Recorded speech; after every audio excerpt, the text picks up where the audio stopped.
العالمين والعاقبة للمتقين والصلاة والسلام على أشرف الأنبياء والمرسلين محمد وعلى آله وأصحابه أجمعين. اللهم رب لك الحمد كما ينبغي بجلال وجهك وعظيم سلطانك. اللهم صل على سيدنا ومولانا محمد وبارك وسلم. جزا الله عنا محمدا ما هو أهله يا أحد الصمد الذي لم يلد ولم يولد ولم يكن له كفوا أحد.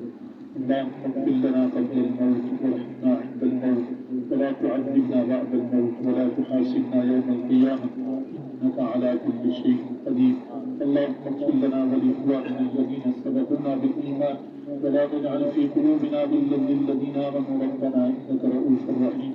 اللهم اغفر لنا ولوالدينا ولأساتذتنا ولمشايخنا ولأقربائنا ولأصدقائنا ولجميع المؤمنين والمؤمنات والمسلمين والمسلمات الأحياء منهم والأموات. اللهم اغفر وارحم فإنك أنت الأعز الأكرم. اللهم اغفر لمن قال لا إله إلا الله محمد رسول الله. اللهم أحسن عاقبتنا في الأمور كلها وأجرنا من خزي الدنيا وعذاب الآخرة. لا إله إلا الله الحليم الكريم.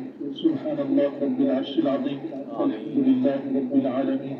نسألك موجبات رحمتك وعزائم مغفرتك والغنيمة من كل بر والسلامة من كل إثم.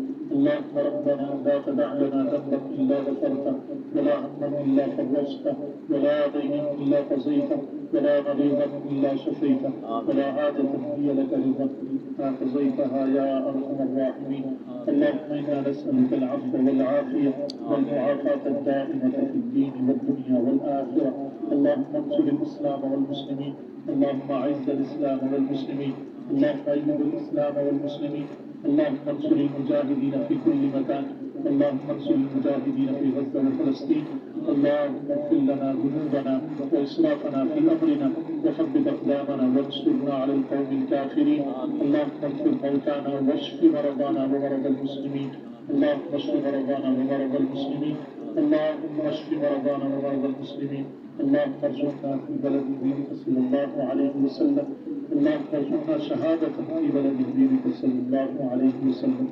اللهم إنا نجعلك في نحورهم ونعوذ بك من شرورهم.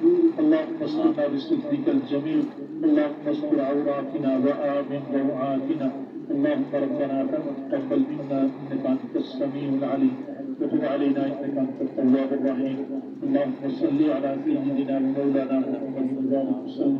وصلى الله تعالى على سيدنا محمد وعلى آله وأصحابه أجمعين برحمته.